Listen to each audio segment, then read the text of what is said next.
watching a bunch of the past Tim Distinguished Scholar talks because they're actually all posted on YouTube.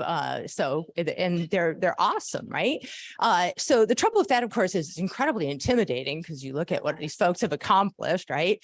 And then in terms of the format, content, what people do, it's all totally different, right? There has been no convergence on a dominant design for what a Tim Distinguished Scholar talk should look like.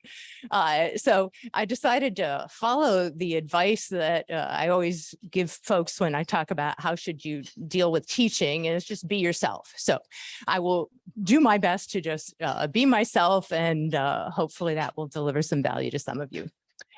So the plan, which, as I say, in the be myself mode means that I tend to meander here and there, so I may or may not follow this explicitly, is to first talk a little bit about just what inspired me to go into academia. Why is it that I'm interested in studying technology, and in particular to just give thanks to many of the people who've helped me along the way, a lot of whom honestly are in this room, right? Then I'll spend some time talking about my actual research and a little bit about my journey, which will be both the content of a lot of what I've done. I'm going to assume at least a few of you have read some of my papers, so I'm not doing deep dives on any of my work, but we'll kind of talk about the highlights and the parts that at least I think are important. And then some of the kind of life lessons that I acquired along the way. And then finally, some of the things that I think are important going forward. So we're all, as youngsters, influenced a lot by our families and our parents, right? And for me in particular, my parents and honestly grandparents are just an incredible inspiration. The fact that I'm even here today, I would argue, despite the craziness of our country at the moment, is a testament to the opportunity that America can provide. So all four of my grandparents were peasants born in villages in Greece where they didn't have the opportunity for an education. And my mom's side, they ended up coming to the US. And as you'll see in a minute, my dad came to the US when he was 26. And so the opportunities. So for my parents, of course, then education was super important. So, reason number one, I might not be here is just, where my family came from. And then the second, of course, is being female in this profession, can be tough. And I'll talk about some of that later. The good news for me is that I had a mom who honestly was just a total rock star. So as I say here, when your mom's a mathematician and a rocket scientist, no limits. So see, now some of you got that. When I was watching Marianne's talk, she said, really, I'm actually very funny. And then I don't know if you remember saying that, right? Yeah. And so I was like, oh, I wonder if anyone get like limits, mathematician. All right, never mind. Anyway, my mom was the first in her family to go to college, went to UCLA. She was a math major, graduated, and she went to work for an organization that some of you may have heard of, Marquardt Aircraft Corporation, and worked writing software to analyze the wings of the Beaumark missile, thinking about how to optimize flight, right? So total rock star. For her generation, she was one of, I think, 3 women in the math department at UCLA at the time. Then she met my dad, got married, and did what many women of that generation do, stopped working and had kids. So that's my older brother, Basil, who is a high energy physicist, is where he went from that. And that cute little kid, there's me, right? And my mom totally rocking the headband, don't you think?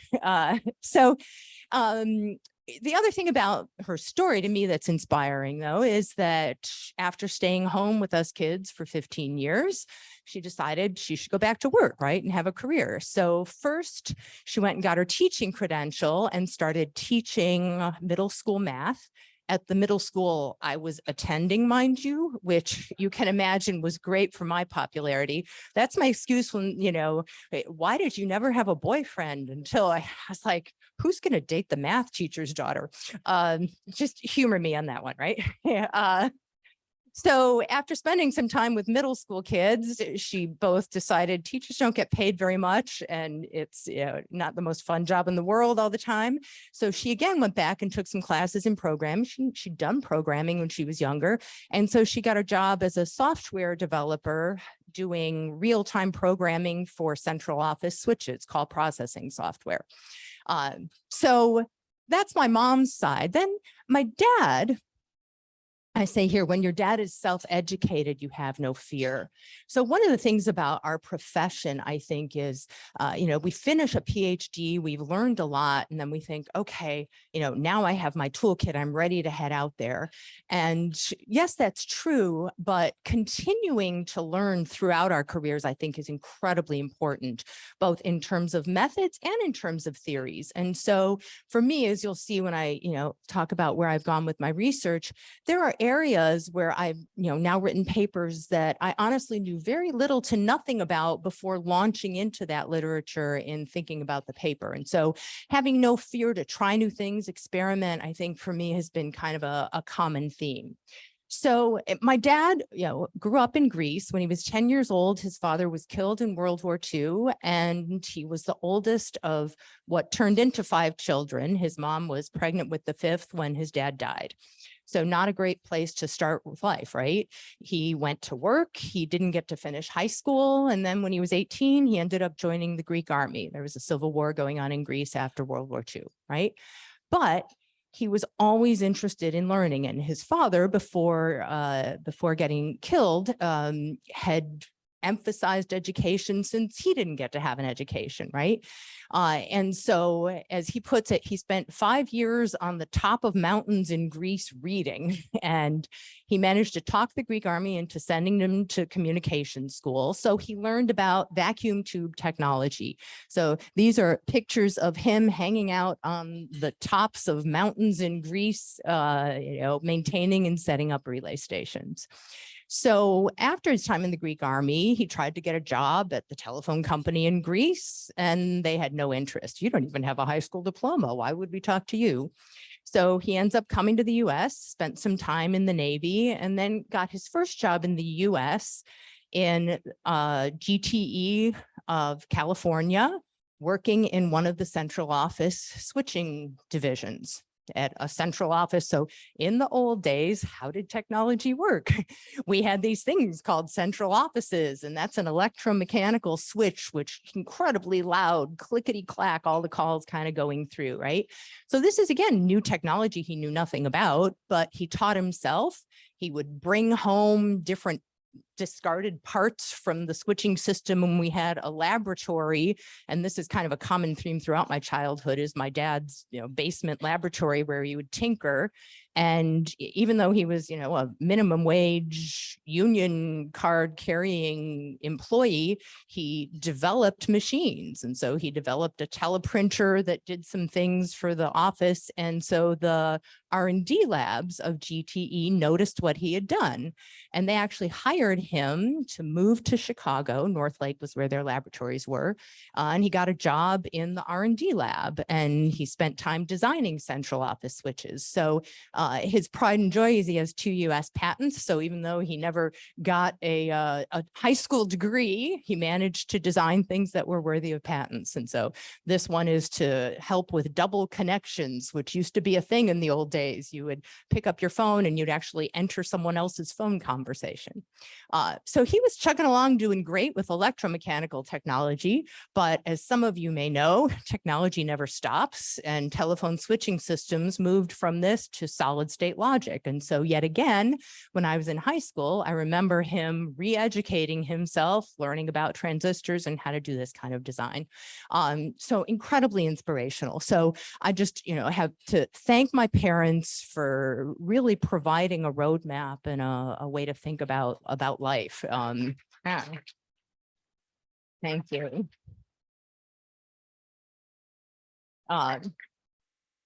And then I would be remiss if I didn't say something at least about my 2 brothers. Basil, my older brother, has a PhD in high energy physics and still to this day doesn't quite believe that a PhD in management is a thing, but I promise him it is. And then my younger brother, Nick, is a chemical engineer who works in the semiconductor industry and has, 30 or 40 patents of his own. So you can imagine our house growing up was just full of technical, geeky stuff with 2 brothers like that. And then my husband husband, Spencer Paulout, who I met when I was in business school and then working for a company called Monitor, used to read my papers, which when I first got started was a lovely thing. And then he discovered, I'm a strategy consultant. I think I know something about business. And then he would read my papers and kind of shake his head. And so at some point, I think he stopped reading them, but he's been super supportive over the years. So I honestly can't thank him enough. And then my 3 children, Stephanie, Alexandra, and Sophia, all young women who are doing amazing things, who aren't afraid of tech and aren't afraid to go out there and conquer the world. So they're honestly a huge inspiration. So in addition to obviously, thanking family, a lot of you in the room and other folks, this is really the scholarly journey is one of community. I was in the OMT Doctoral Consortium. You know how the Academy is like a time warp? I think it was Thursday, might have been Friday. It was Friday. Talking about the importance for these young doctoral students of meeting folks and collaborating, and that you really do need a community to honestly to survive in what is the best job ever. But if you do it in a solitary way, can just be really defeating. And so I started off, and I want to thank the folks at MIT, my dissertation advisor, Rebecca Henderson in particular, but also the amazing community of other doctoral students that I was surrounded with. So, and today's actually a pretty awesome day for our little cohort because Alan Afua and Chris Tucci are also getting an award for the best paper or most highly cited impactful paper in AMR of the last 10 years. So exactly. So rarefied air. And then I've moved around a lot, right? My first job was at Wharton, then Harvard, then BC, and now I'm at UCSB. As you could see by that awesome first picture, did you like right on the beach there? Quick aside, if any of you are doctoral students, we're pretty sure we're hiring at the assistant level this year. Maybe I'm not supposed to put that pitch in there. So when I first arrived for my first job at Wharton, honestly, I think it was the glory days of Wharton, I must say. I'm sure it's a great place now. All right, Ruffles, like I'm there now.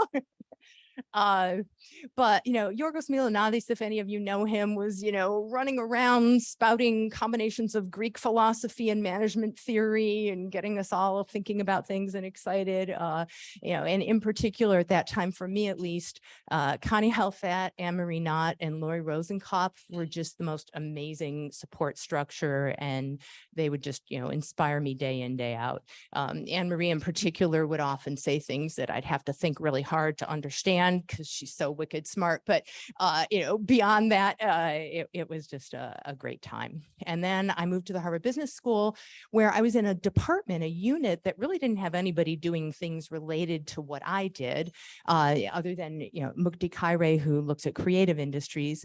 But I had the good fortune to really get to know Anita McGann. So I had known who Anita was when I was a doctoral student at MIT, and she was at Harvard. But we really got to know each other more during the brief time that we overlapped at Harvard. And for those of you who know Anita, I can almost just stop right there, right? Truly, like, just round of applause. She supports people, generous, like, truly. I just feel, super grateful to have had her as a mentor. And then, of course, Mike Tushman, who was also at Harvard and whose work has just been super influential for me. And then I moved to Boston College, where, again, I'd known Marianne Glynn, but she had the office right next to me. And per the Tom Allen, people who sit close to each other talk to each other a lot. Marianne and I, both in terms of friendship and intellectually, really got to know each other well, and she was a huge inspiration.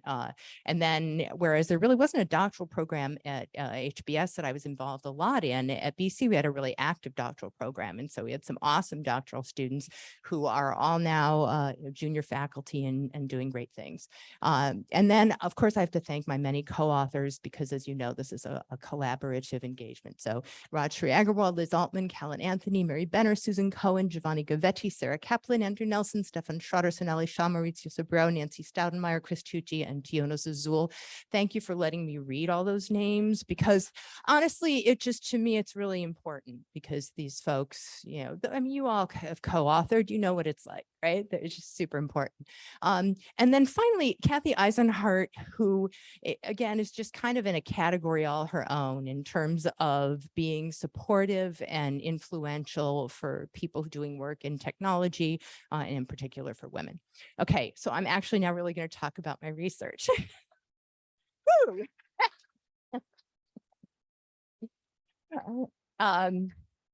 So doctoral students will often say, you know, like, how did you get the idea for your dissertation? And sometimes people pretend like it was a really well planned out, well thought out, I've always been interested in this.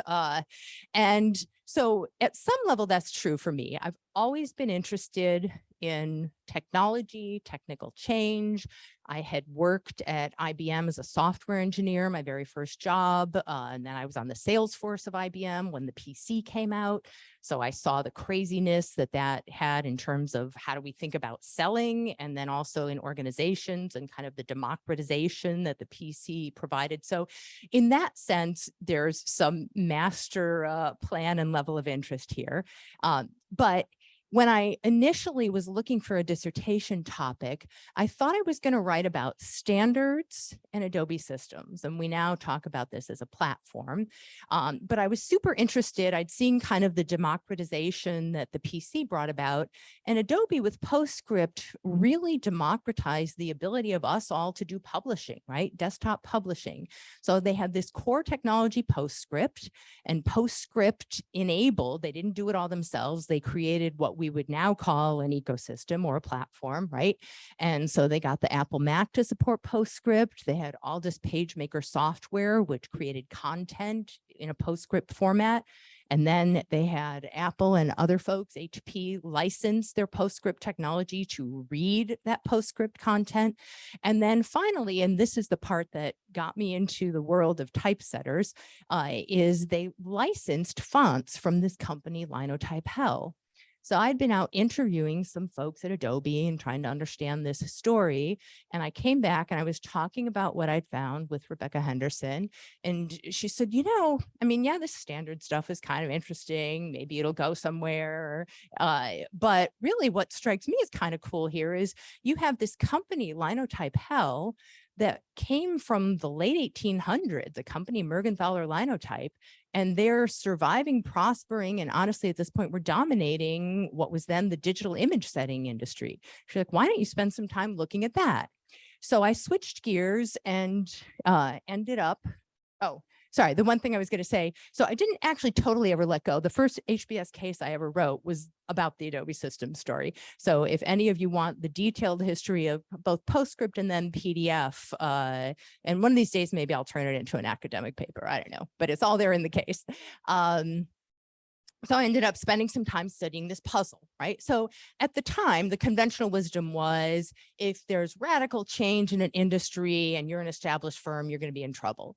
Rebecca's work in photolithography, Clay Christensen's work on disruptive innovation, Tushman and Anderson, you know, sort of a lot of sort of assumptions about that. And here I had this kind of example where that wasn't true. So many of you have probably seen this slide, because this is one of those slides I've been amortizing my whole life, because the amount of time and effort it took to hand gather all of that data is kind of outrageous. I was in a session yesterday and Anders Crab, I don't know how to say his last name. It's a paper with Stina Grodal on the hearing aid industry, and was talking about all the time and effort he put into gathering that data. And I meant to grab him at the end of the session and say, pick one of those slides and show it every single time you ever present anything.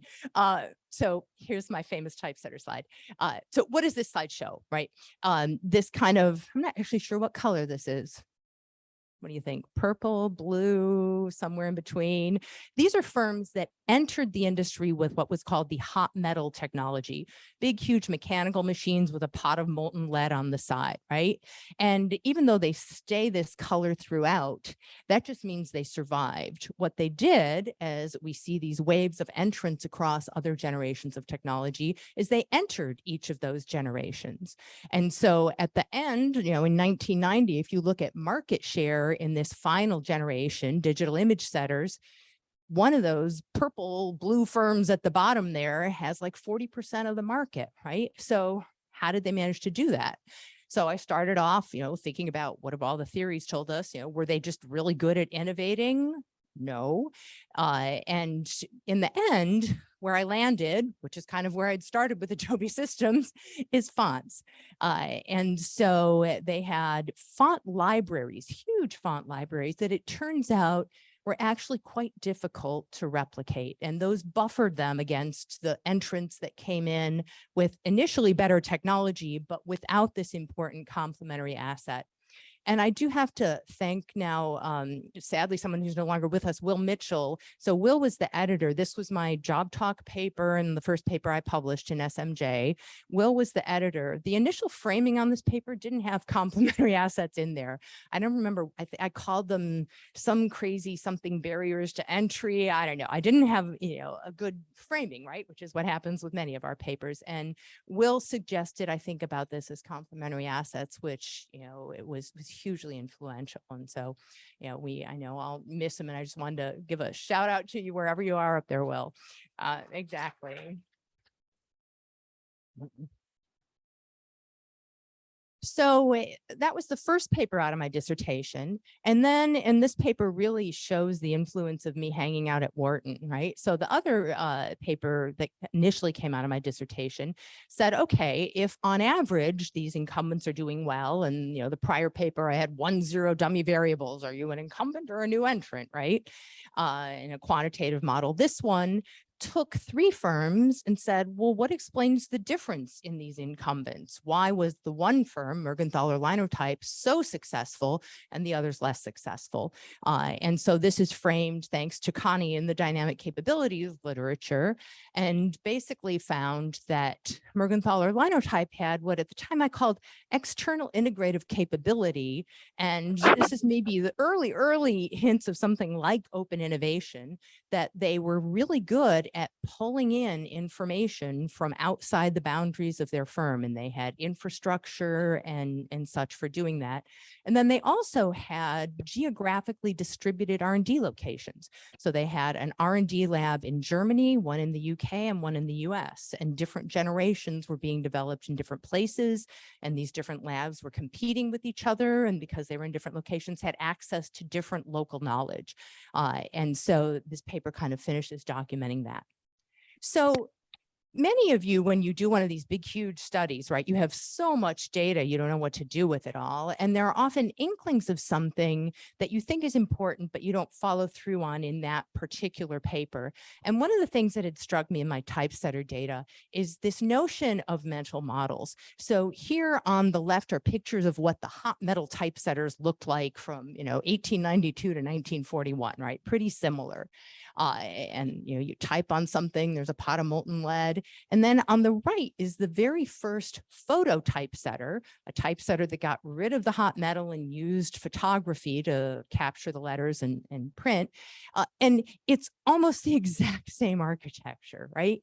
They basically took what they were already doing and said, oh, we know how to do this. Let's just do it again. But instead of hot lead, we're going to put, pictures of letters in there and use the same kind of machine. This ended up not being commercialized, but it struck me there's something more going on here that has to do with cognition. And I was also in a place where there were people thinking about cognition, Dan Leventhal's work and such. And so the classic TIM perspective, if we think about industries, relates the evolution of the technology to the evolution of the industry. And then sometimes we think about how do organizations adapt with a focus on their technical capabilities. And for me, this was really a shift in mindsets, a major shift in my trajectory, where I started paying much more attention to cognition. So this gets back to, I say my dad, inspired me to have no fear. I didn't know very much about this field at all when I started digging into this. And now, honestly, it's how I define myself, right? So super important. And while I had hints of that in my typesetter data, yeah, I was told once you show up at your new job after your PhD, you need to start a new project right away, right? And so I had started gathering with the typesetter stuff. I mean, you could tell the 1800s, right? I was in archives of companies, archives of libraries, digging up old stuff. I was like, I want to study something that's happening right now in the moment. I want to talk to real people about what they're doing now, not, retired executives about what they did 20 years ago, because I did do the retired executive tour of the Northeast for my typesetter papers. But it is amazing, men, mostly old men with boxes of stuff from their careers, are really happy to give you their archives. So, but I started going to the Photo Marketing Association conferences and looking, this is the early stages of digital photography. And so as I was observing and talking to people, it struck me that people were really thinking very differently about what digital photography could be or would be. And so I also kind of had in the back of my mind this notion of, cognition is super important here. And so Polaroid, was based in Boston, and Yorgos Milanadis had actually done his PhD about Polaroid, about some of their environmental stuff. So we had some connections there. And as I was talking to folks there, it struck me that they were doing incredibly well technically, but they were struggling commercially. And this data shows the average citations per patent for their analog patents and then digital patents, and the sort of aqua colored line that goes up really high for Polaroid, shows how amazing they were doing. Now, I do have to say, I didn't have this data at that point. This data is a shout out to Susan Cohen, who is my co-author on a paper that we wrote, came out in AMJ in 2018, looking at how firms can bridge technology from an old to a new generation. But in order to do that paper, Susan spent, I don't know, probably a good year of her life categorizing patents into analog versus digital photography, because the traditional patent categories don't think about it that way, right? And so Susan should just be showing this slide every day of her life too, except she's off doing really cool stuff on accelerators. So anyway, so I kind of knew this was happening, right? And then I again had the good fortune being at Wharton to get connected to Giovanni Gavetti. So Giovanni was a doctoral student of Dan's at the time, and Dan had approached me and said, I have this amazing student who's doing some really cool simulations and such, but he doesn't have a good empirical context. He hasn't been talking to enough people. Let's get him out in the field. And so Giovanni and I started doing a lot of interviews and came up with a paper that I think is probably for both of us maybe our most highly cited paper, looking at how the mental models of Polaroid in terms of commercializing digital photography really got in the way and were part of why they didn't do particularly well. So this kind of razor blade model that they couldn't let go of was there. So at this point, it's 2000. And if you kind of take a step back, I'm in this amazing profession, right? I'm kind of living the dream. I finished my PhD in 96. I have 2 papers published out of my dissertation in 97. I moved to HBS in 99. I have a paper in SMJ from my new research stream, right? And you think, this is amazing. And then nothing else hits until 2005. Right. And so what did I learn from this? Well, so first of all, ironically, having my dissertation papers published so quickly might actually have been to my detriment. It's much easier to spin a story around, oh, so-and-so had kind of a slow start, but now they've hit their stride, right? They've figured out how to publish, they've got their act together, right? Doesn't work when you have a gap. And the other thing about gaps is when you try to explain a gap to people, it always makes it sound like you're being defensive, right? And you feel defensive. And so I was chatting with Rajshri right before this and said, I'm going to share some kind of personal stuff in this talk, which I was a little hesitant to do, but, my daughter had been looking at my slides earlier and she's like, really, Mom, you're going to talk about that? But, so what happened, right? So one of the things that happened is I had 3 kids, right? I had my first daughter in 95, and that was an easy, simple pregnancy. And then in 97, I had twins. I lost a twin at 16 weeks. And then doctors, it turns out, if you lose a twin and you don't lose both twins, they're just befuddled. Like, your other daughter should be dead, but she's not. We don't really know what to do with this. Like, you should be on bed rest. You shouldn't. You need to be going to the hospital every week. You don't. Like, it was a mess, right? And, they don't know how to handle, she might be born early. So my husband's giving me steroid injections every week because we want to get her lungs to develop it, right? It was a mess. Luckily, as I call her, my miracle daughter, I went to term, she was born, but the intervening time during that pregnancy was just really hard. And to be honest, and this is one of these, drinks at another time, people in the Wharton administration did not deal with this well at all.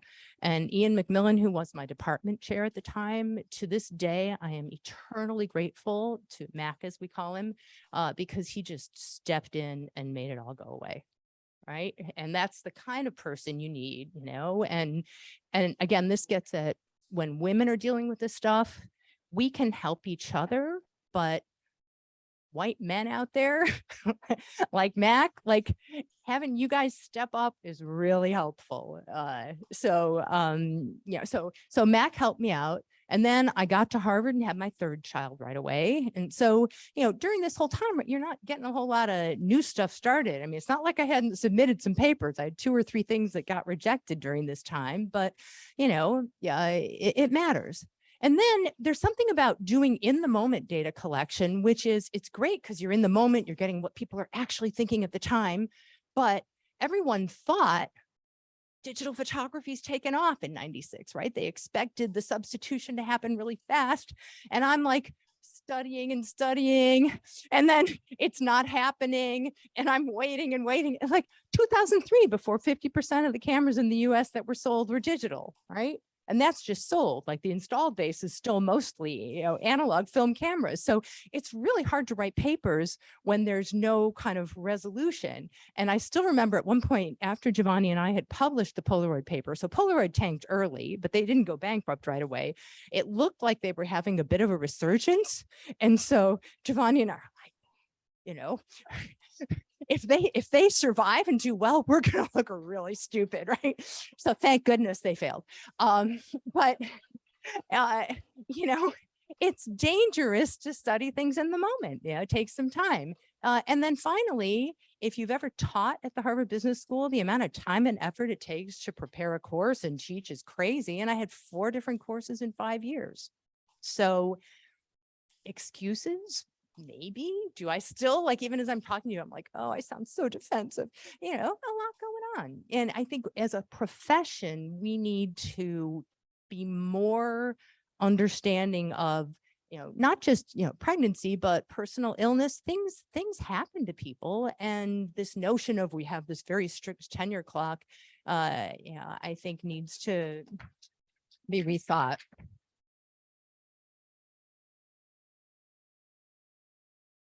So the good news, relief, I went up for associate at HBS in 2006, and I don't know how, but I somehow got through that part of the process.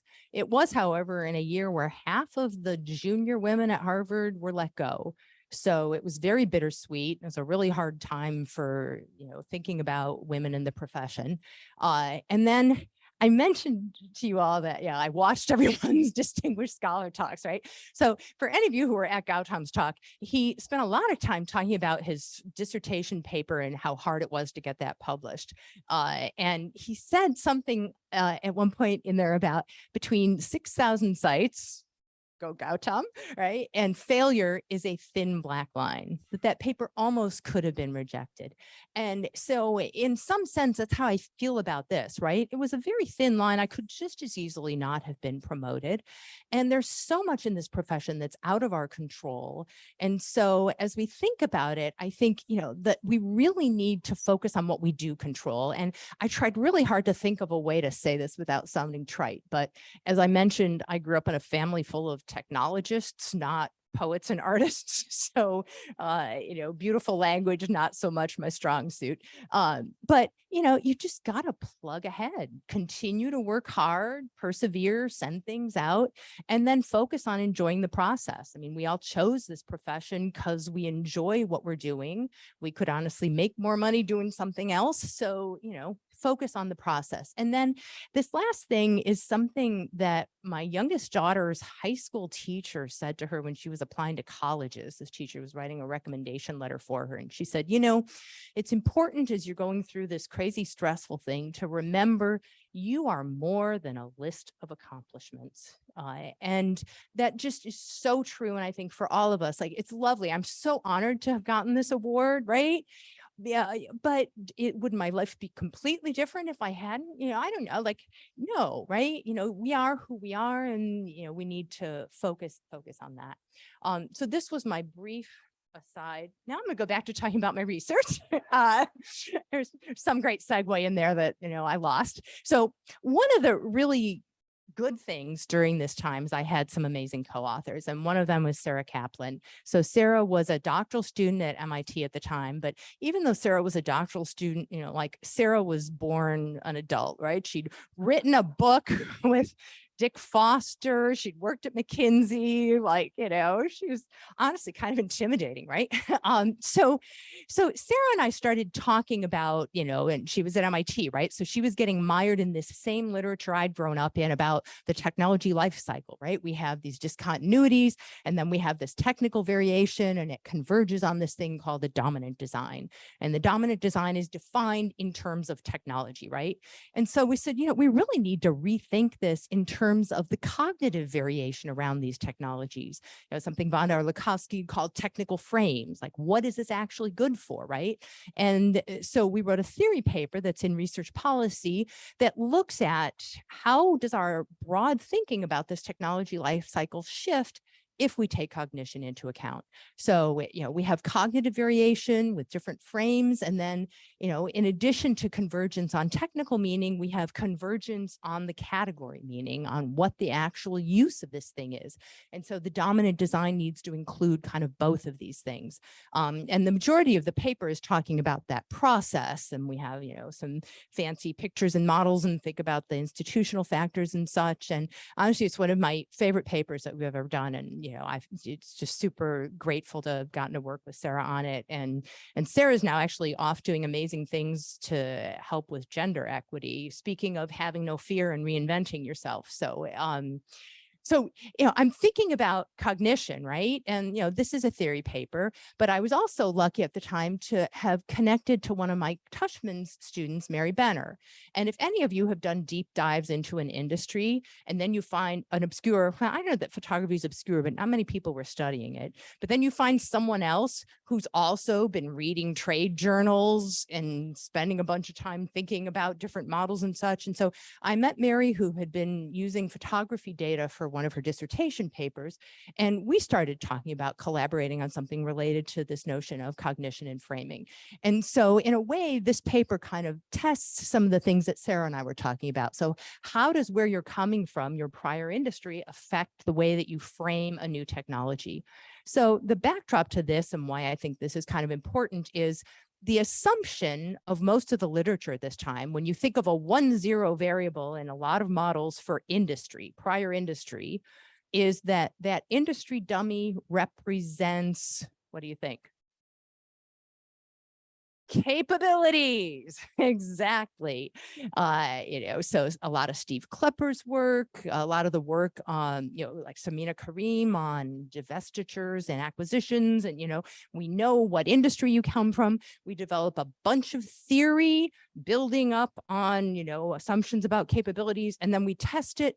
Look, we tested it. We have a dummy variable for capabilities, and then we make our conclusions. And so in this paper, we have dummy variables for where these different entrants came from, but we were able pretty effectively, we think, after multiple reviews, to kind of control for capabilities and make an argument that the reason that organizations coming into this new industry interpreted digital cameras differently had to do with their mindsets or their cognition.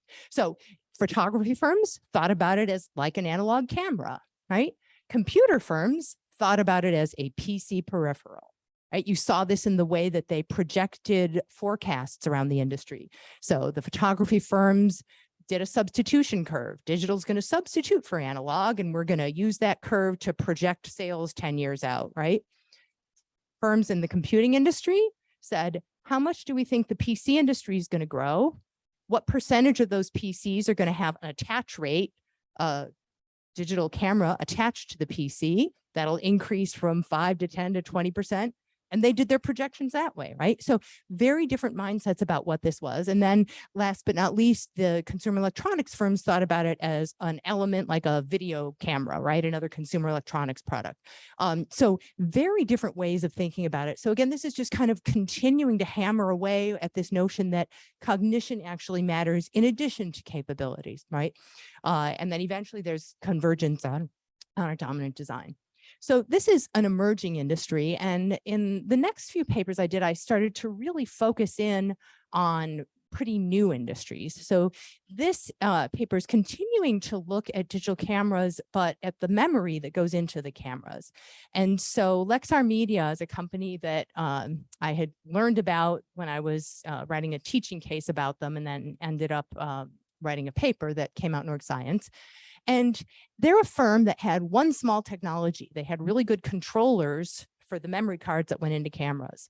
And they somehow turned that into an $850 million company, right? So how did they do that? So this paper in Org Science explains the process of using analogies to frame memory cards as film. So Sony at the time was making memory sticks, as they called them. And Lexar Media came out with what they called digital film. They packaged it in Kodak gold packaging. So those of you who are old like me remember, supermarkets or Walgreens with walls of Kodak gold film, right? So digital film looks like film. The placement in stores was near the film, and they had a speed rating on it, right? And so they got a premium compared to the kind of commodity-like film memory cards that were being sold by others. So this paper makes this point. I will say, for those of you who've read this paper, some of you are probably like scratching your head saying, I think that was a paper about identity and organizational identity, which it is. This is maybe the, Rebecca Henderson used to tell me, one paper, 1 point. Don't try to do too many things in one paper.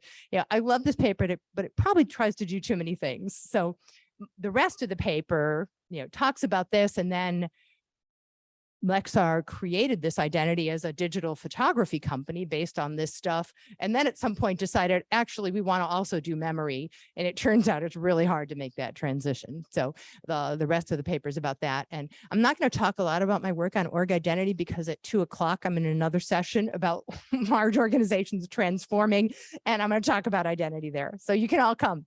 All right. Should I speed up here? How am I doing on time? Okay, I've got about 10 more slides or so.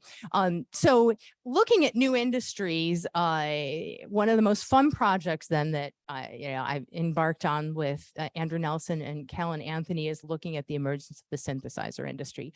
So if firms can proactively try to shape meaning in new categories, like we saw with Lexar Media, can they have competitive strategies that are built upon this kind of meaning shaping, right? And so we looked at a lot of advertisements in Keyboard magazine over a long period of time and discovered that there were really 3 different approaches to how to make sense of what a synthesizer is in the early days. So the synthesizer can pretty much make all sorts of sounds, right? In fact, there's a lovely book by Trevor and Pinch about why it was categorized even as a musical instrument initially, because it just as easily could have made nothing but weird sci-fi sounds. But given that it is a musical instrument, what we saw is that in 73% of the ads over this time, it was a focus on this is really a new instrument. in and of itself. It's a legitimate new category. So Bob Moog, who started the company Moog, says, well, what is a synthesizer? A musical instrument. True synthesizers are designed not to imitate existing instruments, but to utilize contemporary technology to extend the tonal resources available to musicians, right? And then we have ads with, comments like this, more rich, interesting sounds. The flip side of that was instruments that were framed as acoustic emulators. What do you use a synthesizer for? To make a violin sound, of course, or a clarinet sound, or an oboe sound, right? And so these instruments, the emphasis was very much on how realistic can the sound be. So strings that sound like strings, real sounding. And then there were a small percentage of ads, mostly from Yamaha, that tried to do both. So this is like lovely 70s kind of stuff, right? I left out all the ones that had references to psychedelic drugs and such, but all right. So this one is trying to do both, like preset voices that give you a wide range of orchestral flexibility. So trying to sound like an orchestra, but at the same time, you can fly places no musician has ever been before, right? And so in looking at how firms used these different meanings, we identified these three different strategies. So some firms focused on one meaning. So we had Moog and Omerheim only made instruments with a new instrument meaning, right? Then we had some firms that tried to do both, but in different instruments. So we have some instruments that we're going to call new meaning synthesizers, make cool new synth sounds. And then we have other ones that do nothing but emulate, a violin really well. And then finally, Yamaha, which I think was the only one that did this strategy, meaning mixing in the same instrument. Turns out that didn't go over so well. And so, in terms of my thinking, again, this is how, if we pay more attention to cognition, how does that change the way that we think about firms operating and, doing things strategically? So the competitive strategy literature, for the most part, in thinking about positioning, isn't paying a lot of attention to cognition and meaning. It's much more, segmenting markets and thinking about performance in ways where you can actually measure the, performance. Are you high end, low end? And so, trying to encourage the field to think more about the role of cognition is to me important. And then the last paper I'm going to spend a little time talking about is my most recent work with Tiona Zuzul, who was a student at HBS when I was there, and is actually now back at HBS. So we were looking at the emergence of a really new industry, air taxis, which it turns out hasn't actually materialized, at least yet. And again, this was driven by new technology. So new material science, very light jets, and the expectation was that these very light jets are going to enable air taxis that are going to revolutionize the way that we can travel. We can all go between, small airports. Now that I'm in Santa Barbara, I'd be able to get, an air taxi, and I could go from Santa Barbara to lots of places because it's not that well served of an airport, right? And so, there were Eclipse jets and Cirrus jets and lots of firms, in 2005 getting into this. And this, again, is one of those have no fear, because as we started looking at this industry, we started with the idea of trying to understand how the startup firms adapted to changes as the industry evolved. And then one of the puzzles we encountered is that some of these firms were just incredibly inertial. They entered the industry, and despite a lot of signals that things weren't going well and they needed to change what they were doing, they're like, hell no, we're just going to keep plugging away at the exact same thing, right? And so what we ended up discovering is that there were really what we called two different types of founder identities. And so thank goodness, Tiona has a degree in psychology and knew a lot more about this field, and kind of pulled me in. And then in my usual fashion, I read way more than I probably should have ever spent time reading on identity and founder identity. And I got to the micro level. Like, I never thought I'd be at the micro OB level, but there you go. So two different types of founders. So revolutionaries, who are the ones that we often valorize in society, right? These folks who are like, I'm going to change the world. And they see their role as entrepreneurs really as changing the world. So it's only worth being an entrepreneur if I can change the world. It's great to be profitable. Of course, I want to be profitable. But if I'm profitable and I'm just doing something kind of incremental, I'm not very happy, right? The flip side are what we call discoverers. And so these guys saw their entrepreneurial role as discovering and exploiting an opportunity and building a business, right? These are the ones who probably took some of our courses, right? I should experiment and I should, pivot, move around, right? And so in this industry, it turns out the revolutionary founders were the ones who were incredibly inertial. Right? They would see their role as investing in reinforcing only radical concepts, so they wouldn't make any changes that made them more incremental. And so it ended up, and of course, we're in business. This is where my brother, the high energy physicist, shakes his head because everything's contingent, right? So you say, are you better off being a revolutionary or being a discoverer? It depends, right? So these revolutionaries, if they get it right, like they do change the world. But boy, if they get it wrong, they flame out, right? So they're either going to hit a home run or strike out, but they're probably not going to just get on base. And there's a whole big complicated model, which I decided you probably didn't want to see. So what do I think are some really important and promising future directions? So one of the things, Callan and Andrew and I are continuing to work on things happening in the synthesizer industry. And one of the things we're looking at is the reemergence of analog synthesizers. And what we're finding is that digital black boxed so much of what a musician does, that musicians, kind of got frustrated and didn't develop expertise. And this notion of black box technology, and Callan has written about this, in her dissertation work. She has a really nice AMR and ASQ on financial services and software technologies that, people don't necessarily understand what's going on behind the scenes. The implications of these kinds of technologies for occupations and expertise, I think, are just going to get more and more important, in particular, as we start to see AI playing a bigger role. So many forms of AI where what the AI is doing, in neural networks is just black boxed, I think will have huge implications. So digging in and understanding that, I think, can be really important. And then work on industry emergence. And then, I say here reemergence, because, I wasn't sure where to categorize Ryan Raffaele's really cool work on the Swiss watch industry, but Ryan looked at old technologies coming back, right? And so I think that phenomenon, which we're also seeing in synthesizers and, in lots of different industries, I think isn't something that we should just write off as, oh, it's just a cultural industry thing. I think it could be much more if we kind of tie it to the first point.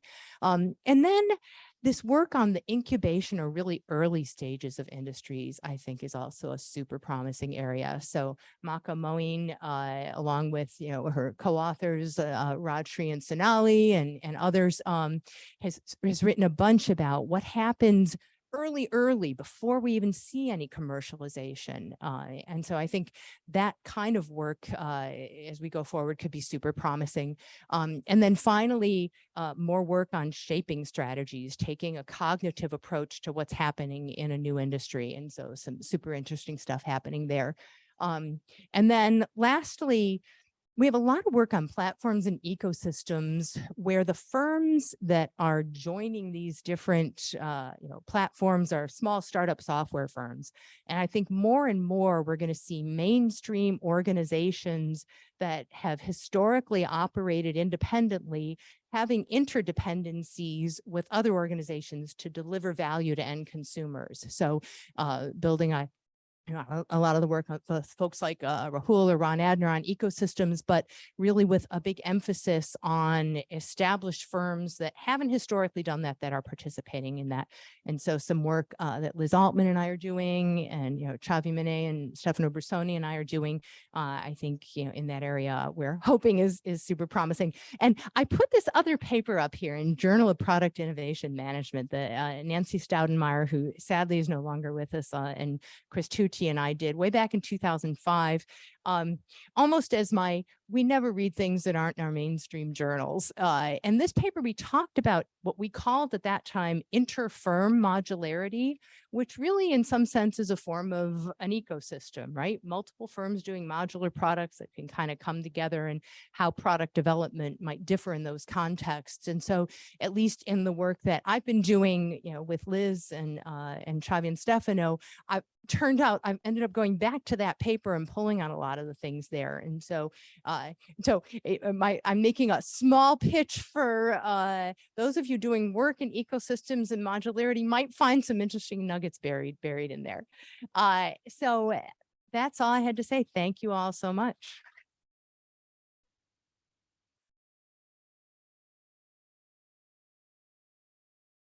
Thank you. And we'll take questions over here. Great. Very good. Wonderful talk. Great. Mary, thank you for your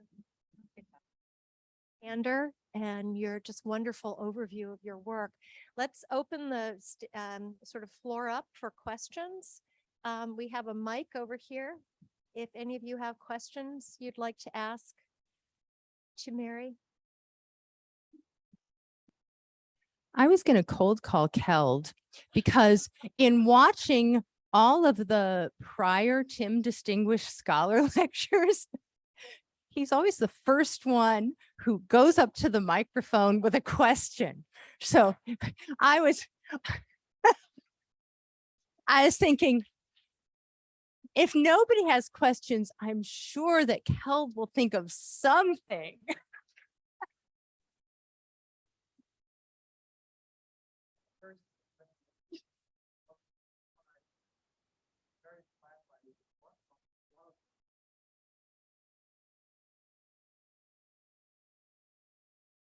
Okay, thank you. So the typewriter paper, I think, is an incredibly important one. So, but why typewriters? Why did you pick that topic? And so by typewriters, I assume you mean typesetters. Typesetter, not writers. Not medical devices, not typewriters. If you want to understand typewriters, Erwin Daniels has some awesome work on typewriters. So it gets back to puzzles, right? So it's not that I had some amazing interest in printing technology and newspapers and publishing and typesetters.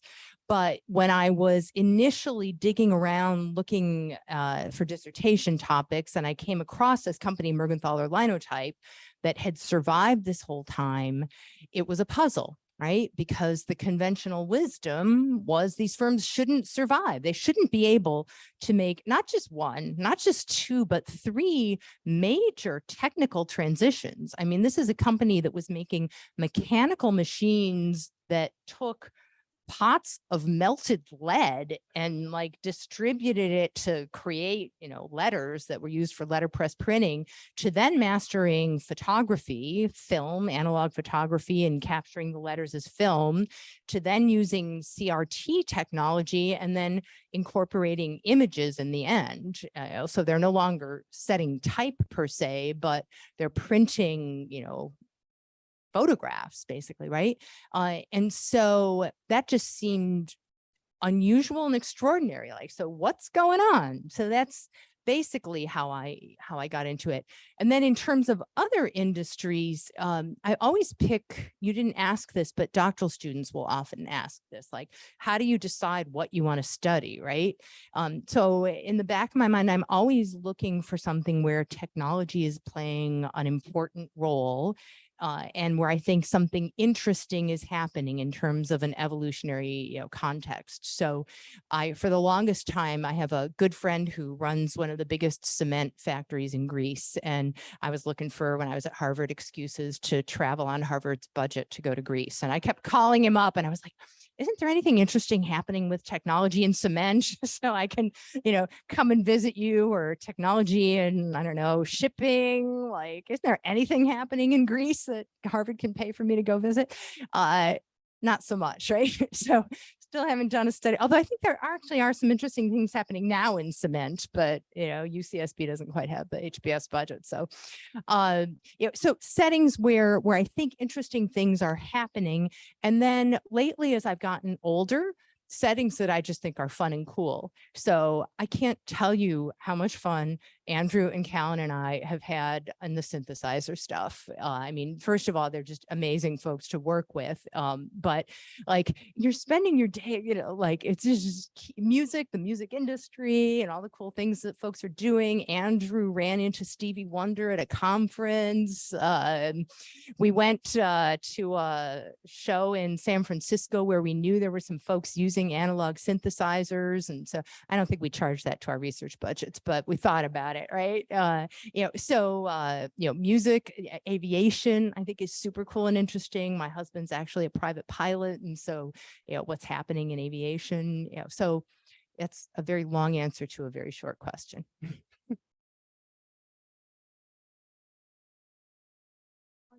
Thank you, Mary. Awesome. Thank you all.